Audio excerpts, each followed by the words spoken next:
अष्टावक्र गीता उपदेश संख्या 13। अष्टावक्र के उपदेश से जनक जी को आत्मा का साक्षात्कार जब उदय हुआ, तब जनक जी अपने चेतन स्वरूप आत्मा का साक्षात्कार करके अपने अनुभव को प्रकट करते हुए बाधिता निवृत्ति से पूर्ण प्रतीत हुए मोह के स्मरण के बड़े आश्चर्य के साथ प्रकट करते हैं।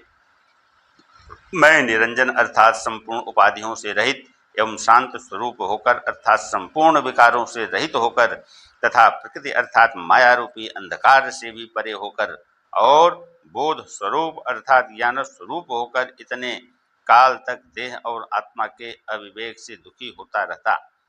आज से हे गुरु, आपकी कृपा के द्वारा मैं आत्मानंद अनुभव को प्राप्त हुआ हूँ। पूर्व वाक्य से जनक जी ने मोह की महिमा को कहा। अब इस गुरु की कृपा के द्वारा जो उनको देह और आत्मा का विवेक ज्ञान हुआ है, उसको युक्ति के साथ बतलाते हैं। मैं एक ही सारे जगत को प्रकाशित करता हूँ और इस स्थूल देह का भी प्रकाशक हूँ। यह देह अनात्म है, यानी जड़ होने से अप्रकाश जगत की तरह है। जड़ देह और चेतन आत्मा का आध्यात्मिक संबंध है, अर्थात कल्पित तादात्म्य संबंध है। सत्य और मिथ्या का वास्तविक संबंध न होने से इन दोनों का पारमार्थिक संबंध नहीं है। जैसे सुक्ति और रजत का कल्पित तादात्म्य संबंध है, वैसे देह और आत्मा का भी कल्पित तादात्म्य संबंध है। जैसे सुक्ति की सत्ता से रजत भी सत्यवत भाषित होता है, वैसे आत्मा की सत्ता से देह भी सत्यवत भाषित होता है। वास्तव में देह मिथ्या है। इसी तरह आत्मा की सत्ता से ही सारा जगत सत्यवत प्रतीत होता है। आत्मा से पृथक जगत मिथ्या है, यानी कभी हुआ नहीं है। इसी वार्ता को पंचदशीकार ने भी कहा है। अस्ति है, भाति भान होता है, प्रियम प्यारा है, रूप और नाम, ये 5 अंश में से अस्ति भाति प्रिय ये तीनों अंश ब्रह्म के हैं। ये तीनों अंश सारे जगत में प्रवेश करके स्थित हैं। नाम और रूप ये 2 अंश जड़ जगत के हैं। यदि नाम और रूप को निकाल दिया जाए तब जगत की कोई वस्तु भी सत्य नहीं रह सकती।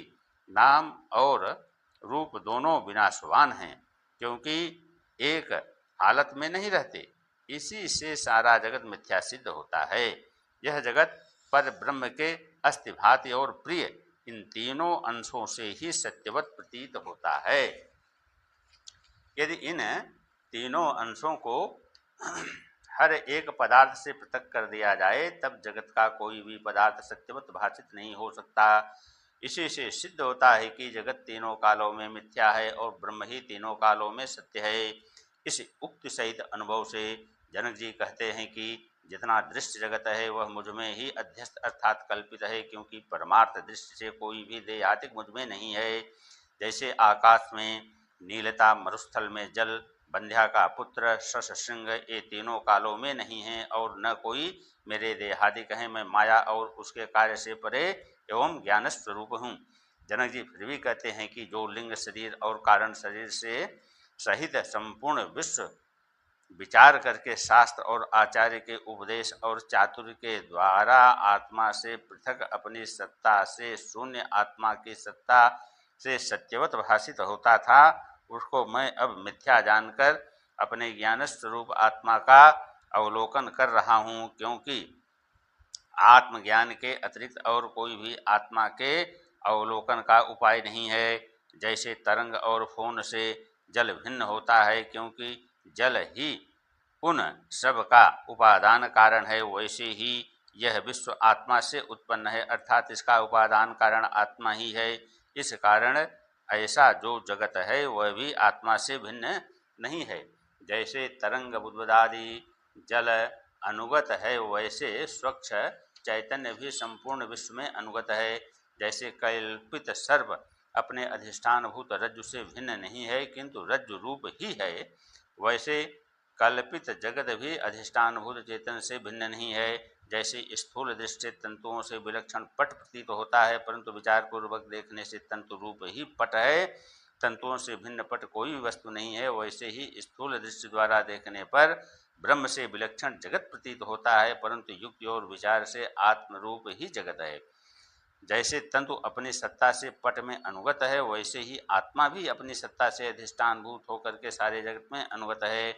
आत्मा के द्वारा सारा जगत व्याप्त है। इसी में जनक जी दृष्टांत देकर कहते हैं कि जैसे इक्षु जो गन्ना है वह रस में अध्यस्त है, उसी मधुर रस से गन्ना भी व्याप्त है, वैसे ही मेरे नित्य आनंद स्वरूप में यह सारा जगत अभ्यस्त है और मेरे नित्य आनंद रूप से बाहर और भीतर व्याप्त भी है।